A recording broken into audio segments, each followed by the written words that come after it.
Okay, well, thanks for jumping on the call, everybody. Again, if you've got questions, feel free to throw them into the question box or the chat box. I'll probably cover most of those things at the end. I want to thank everybody for jumping on the call today. We're going to talk about annuities.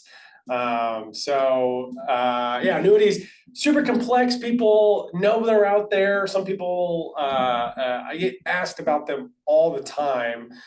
We come across them a lot. And so my goal today would be to be mainly informative. I will have thoughts that we'll share and talk about how they work or can or can't work inside of a financial plan. But we'll break down retirement, income, and talk about annuities. Give you a high level view. They are complex, and you're gonna find that out. So we'll stay real high level and then talk about pros, cons, and what you need to know about them and what to do with them. So let's get into it. Annuities. It'll be great. So talking about retirement income. And so when we take a look at retirement income, sorry about that. That messed up. So we take a look at retirement income. What that's the big question about retirement. For most people, some people, they're not too worried about income in retirement. It's all about, they have a bunch of money and they're good to go.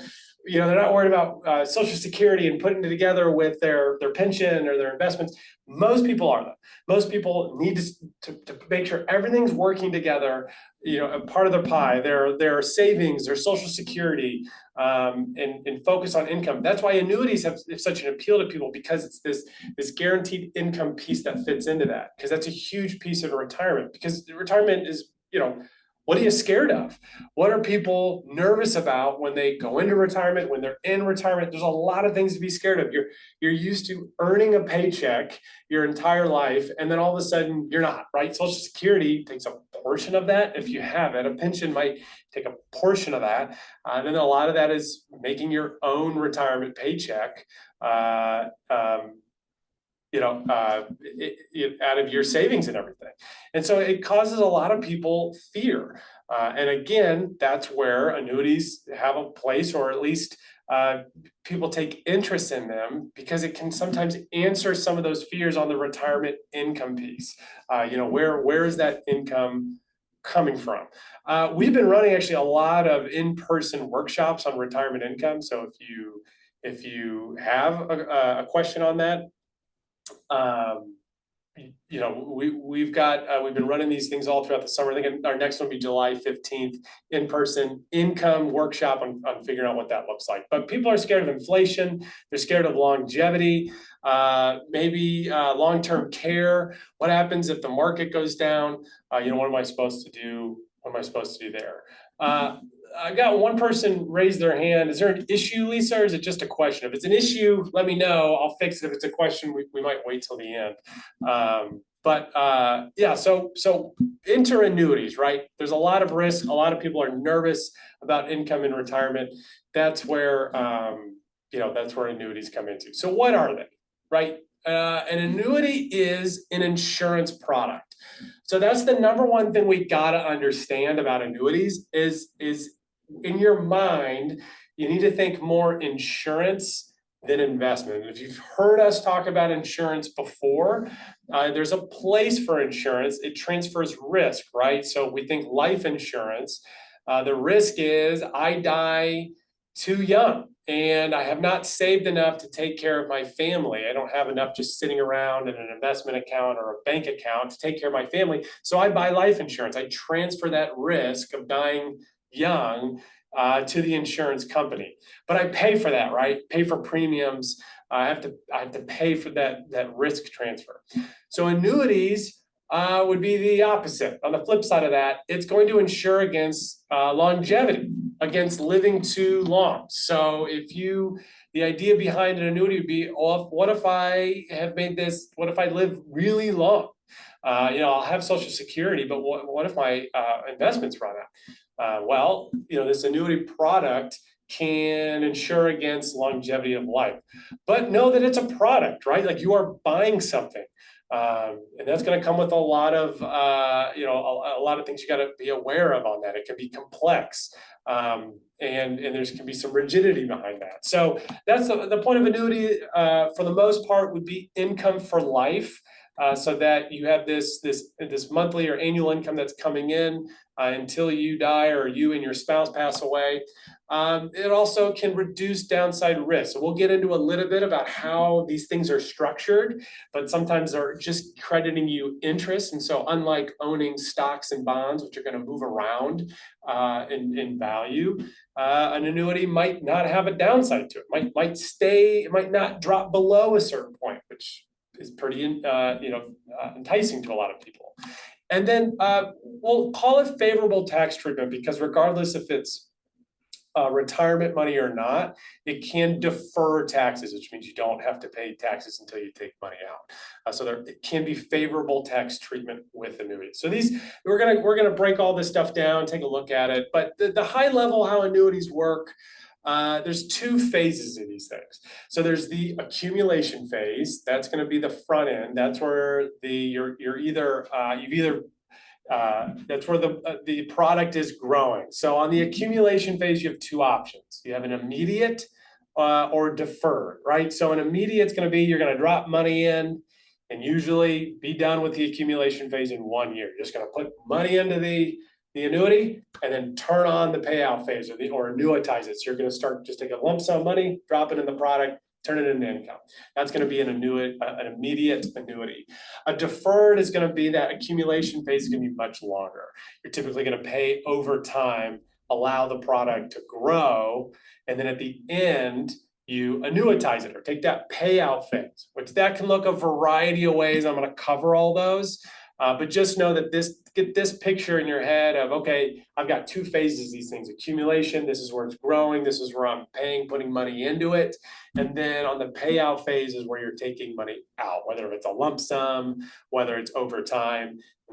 And it gets significantly more complex, but this is the easiest, most simple picture that I can provide to show you how these things work. Again, the two first options are going to be the immediate.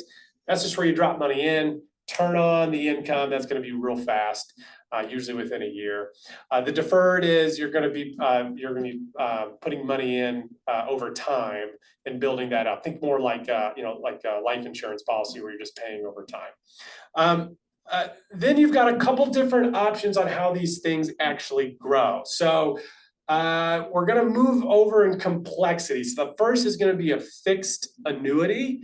This is probably its truest form of an annuity, where you drop money in and you're just getting an interest rate. It's very similar to like a whole life policy, where there's an interest rate provided, where the product really, most likely the balance isn't ever going to go down. It's just going to consistently grow over time. These are going to be your lowest performing, because you're just going to have an interest grow, and this is where I've seen these as low as 1 or 2%, just growing annually over time. So just know that this is your most basic form.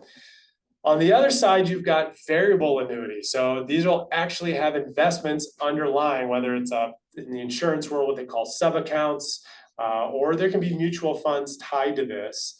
And that's where you get to choose your risk level. So maybe you get to be more aggressive than like a fixed annuity, and you can actually see more growth out of these things.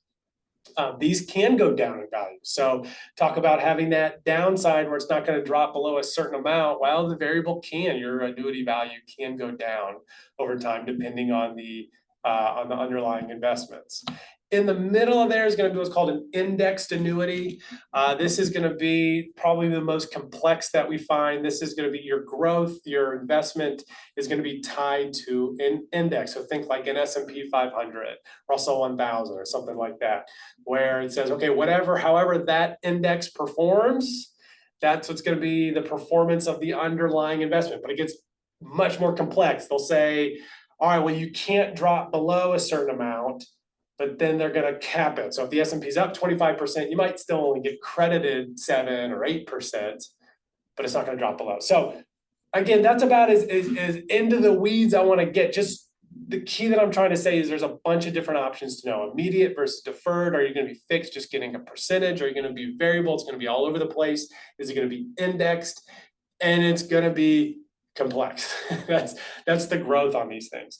We'll circle back around to it, but just remember, when we're talking insurance product, it's a lot of different things put together, and so you're transferring risk. So in any of these, you're most likely giving up the upside of just owning the underlying investment yourself. So if you just own an index, an ETF, or a mutual fund that tracks the S&P 500, you would typically expect to outperform any annuity that also holds that from a cost perspective and being capped out on that index. So clear as mud, but my hope is just to show you a little bit about how these things work a little bit underlying. So when after you've grown, when you turn on the immediate annuity, or after you've turn on the annuitize, the payout portion of this thing, how can you take money out of these things?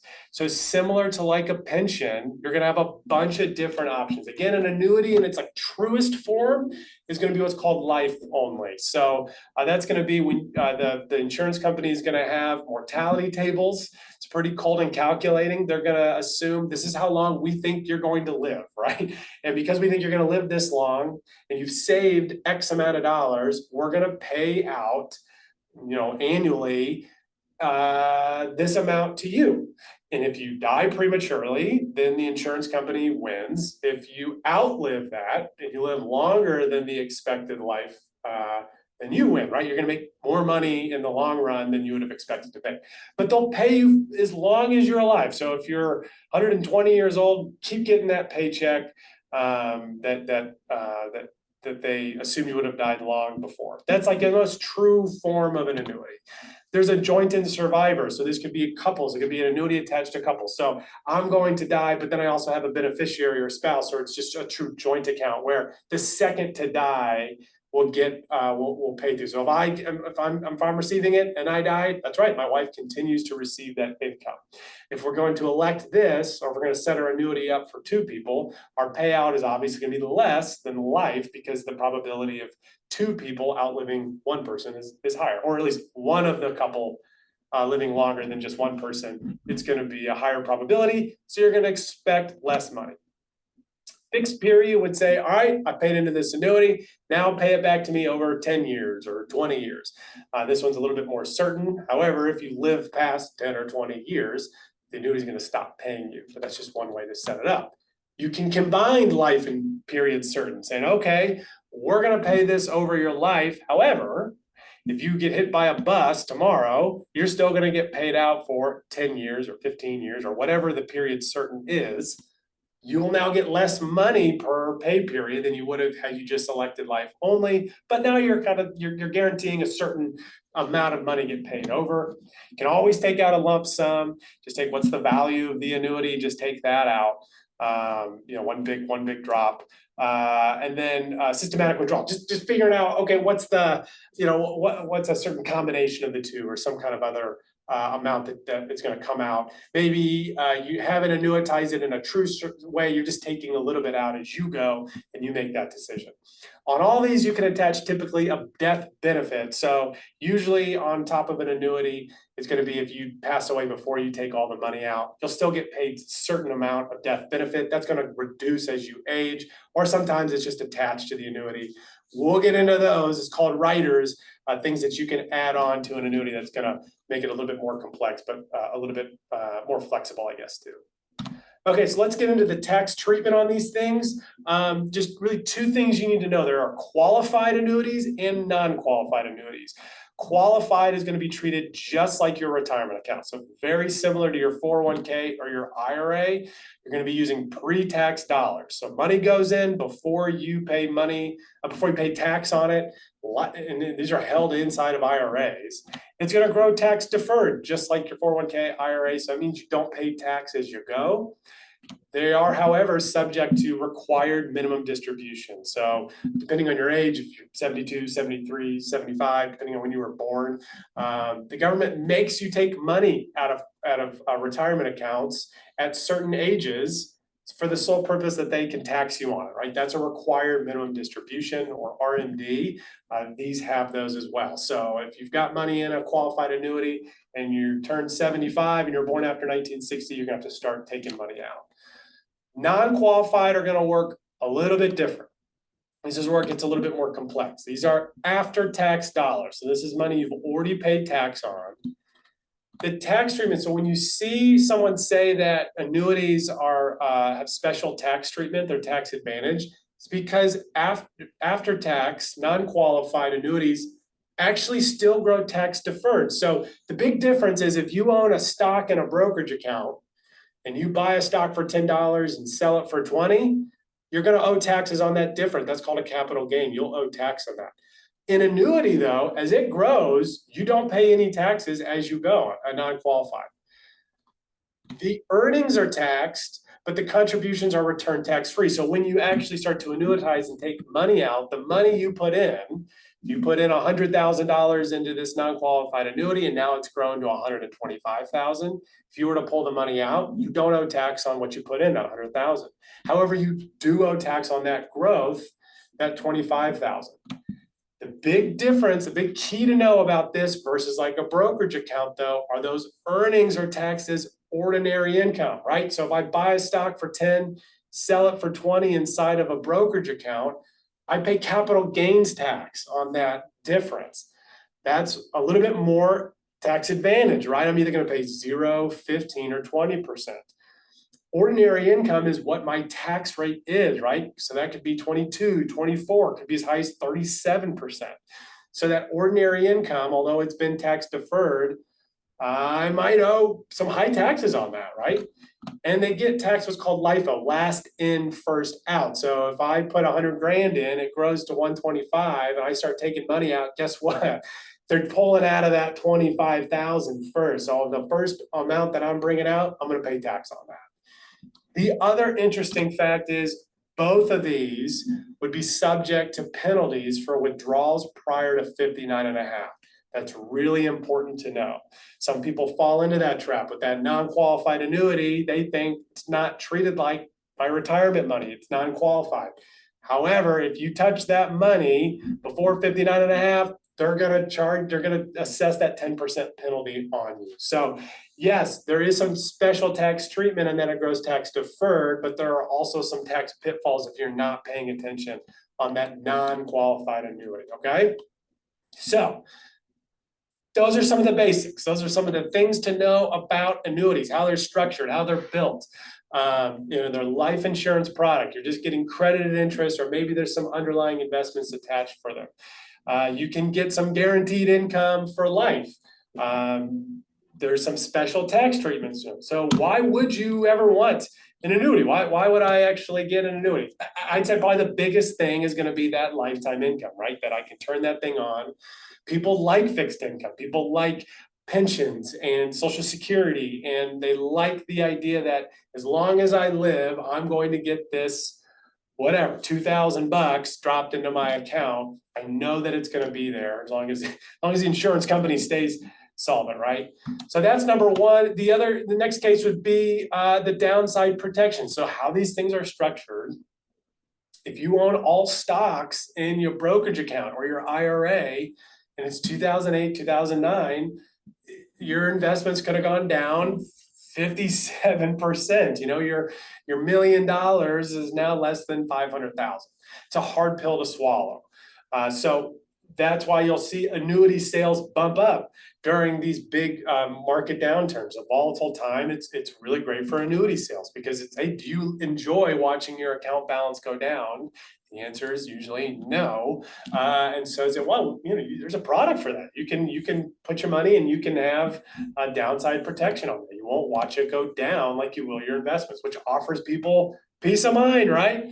That's what you want in retirement. I want to know that I'm going to have income forever. I don't want to watch my balance go down. I mean, this annuity thing sounds pretty great.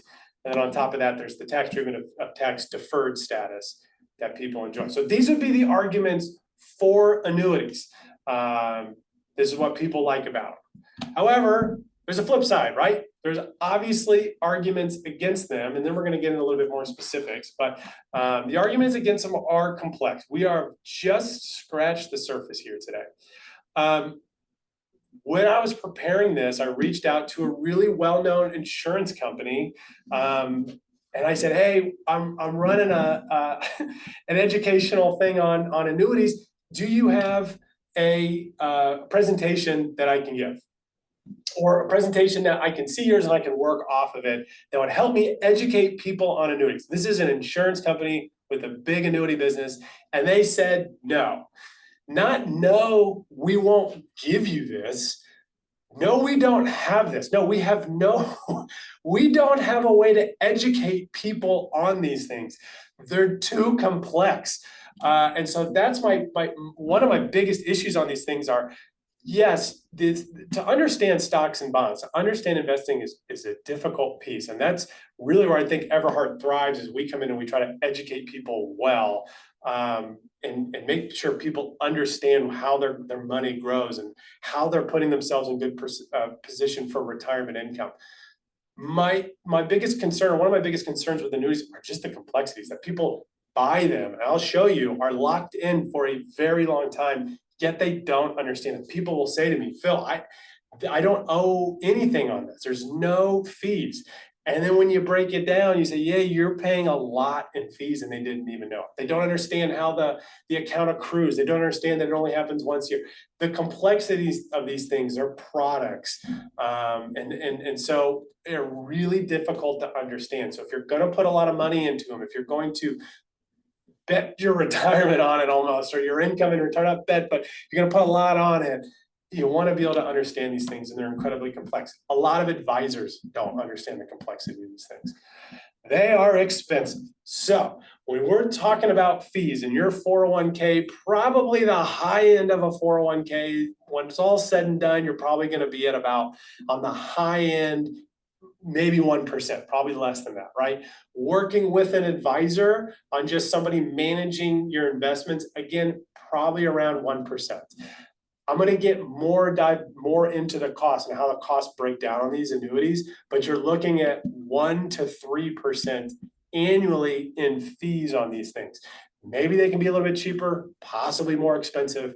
They are just more expensive because they're a product, because you have to be able to transfer that fee. If they have literature, if they're able to say guarantee, the word guaranteed, that costs money because they have to be able to guarantee it, right? And so they're very expensive. The problem is when you combine complexity and expensive, there's ways to hide fees. And so often people don't know what they're paying on these things. The surrender fees, surrender period. So this goes hand in hand with the lack of liquidity. So when you buy a annuity, and I'll show you an example of one, you're often locked into it for a certain period of time. And if you try to get out earlier, they're going to actually charge you fees, incredibly high fees to get out of this thing. And so the problem is, if you're in retirement, if you need money, and either you want to go get your money out, but you can't, or if you've turned it on and you're doing this annuitized phase, you can't take out more than you want, right? And so that's the problem with the surrender fees, the lack of liquidity kind of put together, is you're locking money up for a long period of time. Again, that's the problem with fixed income, is you're getting a monthly or an annual amount, but to go over that amount is difficult. It really hurts you. So possibly inferior returns. Yeah, again, if you're using an insurance product, there's going to be inferior returns, right? If you're getting a percentage, if you're only getting a percentage accrual in a fixed annuity, or if you have a capped return on an index, or even if your variable annuity is still capped, you're going to lag the market. You're going to lag owning your own investments and not transferring that risk. Time and time again, I come across people with annuities. They've been in there for 5 years, 8 years, 10 years, 15 years, and they're often very disappointed in where their returns are. I just would have assumed it would have grown more. Well, why would you assume that? It's only going up 2-3% a year, or it gets capped out at 7 when the market did 25% last year. So very often the selling points people are on board with, very disappointed later when it just hasn't grown what they would expect it to be, or when they have other investments that have doubled maybe twice and the annuity has yet to double once, right?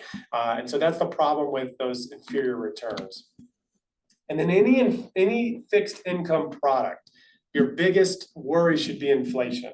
So when you start that fixed income, when you take a look at your retirement and say, oh, this is producing me $12,000 a year. That's great. I just need that on top of my Social Security, and I should be great. This works really well for me today. But the problem is not the dollar amount; it's the purchasing power of that money. So it might work for you today, but 10, 15, 20, 30 years from now, is that going to be enough? And usually it's not. So worry more about inflation.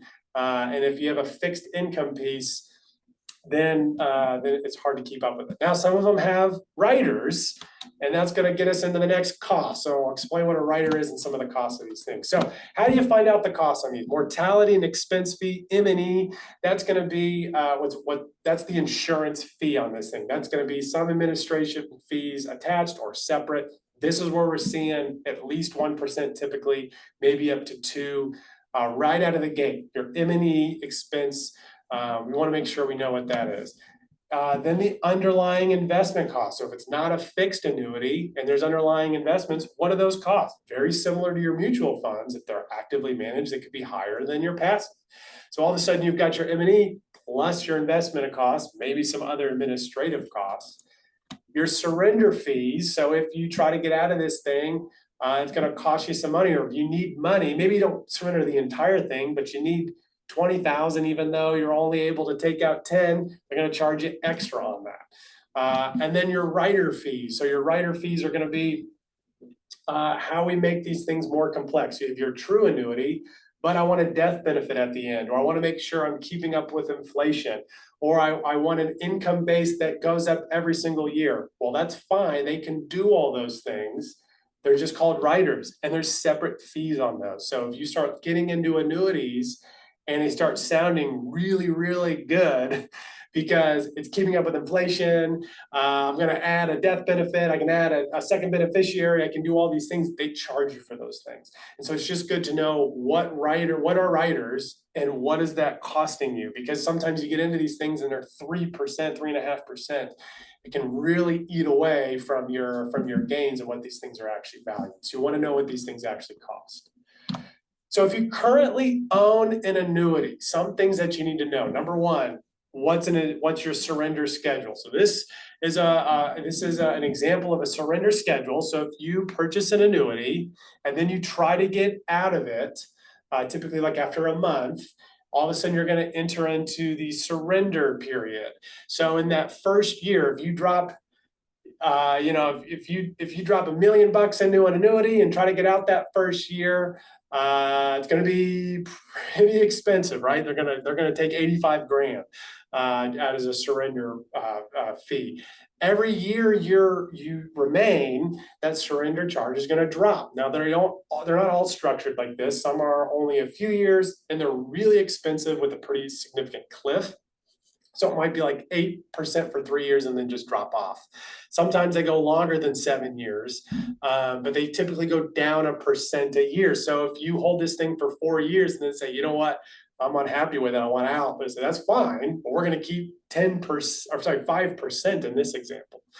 So you want to make sure you know what the surrender period is going into it, or right now, if you hold an annuity, figure out what the surrender charge is, because you want to know what you're giving up if you move out. Now, sometimes it still makes sense to get out of it, because even though you're paying a 4% surrender fee, if your annuity costs you 3.5% a year, and you're going to something that costs you 1% a year, it might make sense to get out earlier and pay that surrender fee just to be able to save costs in the long run. Some annuities allow you to transfer out like 10% of the value every single year without getting hit with the surrender charge. So if you're in that a high surrender period, but you really don't love what you're in, then maybe you can start transferring out like 10% a year until the surrender charge is over, and then you can get rid of the whole thing. That would be one way to start unwinding it if you find yourself in a annuity that you don't love. One huge thing to know is when you look at your statements, there's going to be a lot of different numbers telling you a lot of different things. Often that with a writer, you can have an income base versus a surrender value. It's really important to know the difference between those two things. An income base is what, if you annuitize it, and what your amount that you get paid out is based on. But that might not be the amount if you just take a lump sum surrender value. Your income base could be 800,000, which looks like, oh, I have a lot of money. But if you actually just get rid of the annuity, it might only be worth 500,000. That might be the surrender value. An income base is kind of a made up number for only if you annuitize it. So you got to understand, what are all the numbers on the statements meaning. If you're in a qualified annuity and you want to surrender it, that's fine. You're not going to be any tax downside to that. You can just transfer it into an IRA, like a brokerage IRA, or your 401k. No tax downside there. However, with a non-qualified annuity, if you've got growth and you go to surrender that, you're going to have to take all that growth as ordinary income.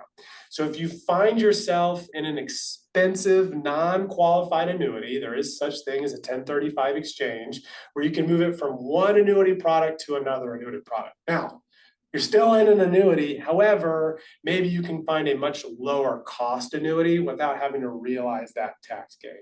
That sounds complex. It is complex, but that would be an option to unwind maybe an expensive annuity and get yourself into a little bit less expensive. All right, so we'll just wrap it up here with a couple more thoughts. But in retirement income, what does it look like? What's important? So as you look at your retirement, what matters? Well, control what you can control, right? And so you can't control the investments, how they're going to move, but you can control costs. That's a really important thing to know. What are you paying? You can't control how stuff performs, but you can absolutely control the cost with a tax treatment on it. That's really important. Inflation's scary. All people understand the downside of the market when the market goes down, but really know that inflation can be a big hindrance in retirement, that your purchasing power of your money means more than the actual value, right? $1 million is great, but $1 million will buy less 20 years from now than it will today.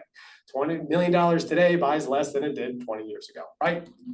Consider owning the risk. It is far less expensive for you to own the risk rather than transferring it to an insurance company. Also, liquidity matters. Being able to get to your money and using it when you need it, there's a value to that. So know that being able to get to your money matters. Not locking it up in a product is really important. And my argument would be build a plan, don't buy a product, right? Have a financial plan. Know what your investments are doing, the purpose of them, why they would be doing certain things, instead of going to an insurance company and just buying a product on that. Okay, so next steps, and then we'll be done. One, analyze the annuity. If you've got an existing annuity, pull that thing out. Take a look at the statement. What are your costs? What would you expect to grow? If you're going to surrender it, know that you might want to wait until you get to your insurance anniversary, because that's when you get credited the amount, right? We want to make sure we're analyzing this thing, know all the ins and outs of your annuity before you buy it. But if you've bought one, make sure you understand what this thing, what the expectations are. Create a financial plan. Don't wait till age 65 and say, all right, I'm retiring today, now what? As you approach retirement, come to one of our retirement income workshops. Really have a good idea of what you want to do, what your goals are, what you expect your money to do for you. What is Social Security going to be for you? Is it important to take it at 62 or wait till retirement age, or maybe should you wait till 70? Don't just buy a product because it sounds safe. Does it actually make sense for your overall goals? And meet with us. That's what we're here for. We've got, you have an advisor on every single one of our 401k plans, all of our retirement plans that you can meet with. And we would sit down, run projections, make sure that you are in good shape. If you're on this you're probably approaching retirement age. So reach out and schedule a meeting. You can shoot that QR code and schedule a meeting with me, or if you know one of the other advisors, just reach out to help@everhardadvisors.com or 844-401k and go ahead and schedule a meeting, and we can help analyze an annuity. We can take a look at a financial plan, look at your retirement. Our next, I'll get into questions here in a second, but our next EAU is going to be July 29th.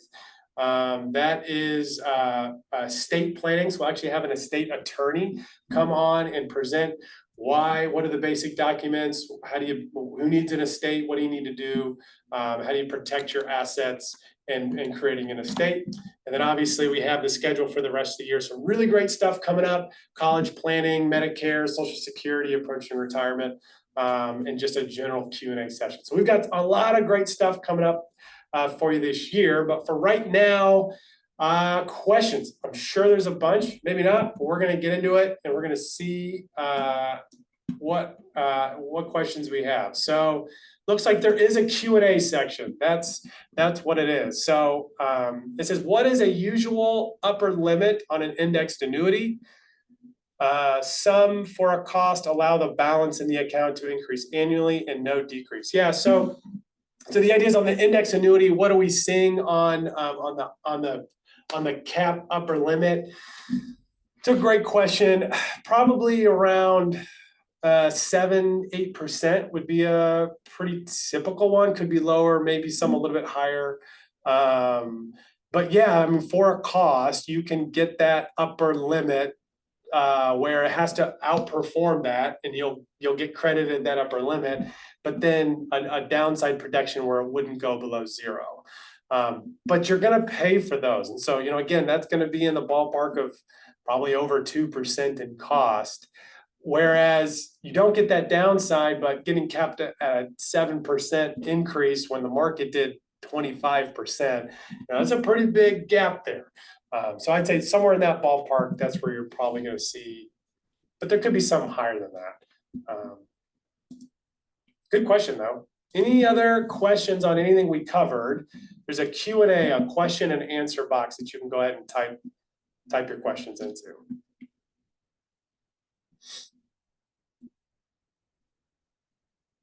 Any questions out there?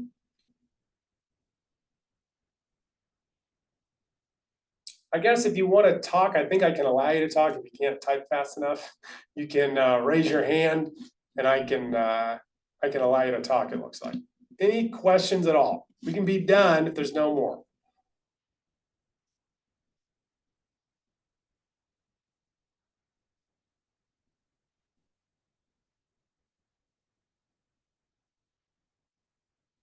All right. Great. Thank you, Kelly. Yeah, reach out to us. We'd love to help you plan for your retirement. That's what we're here for. Yeah, I'll hang on for a little bit longer. If anyone is still just typing up a question, I could see these might be complex, but that's all I've got. So thank you so much, everybody, and have a wonderful day. Thank you.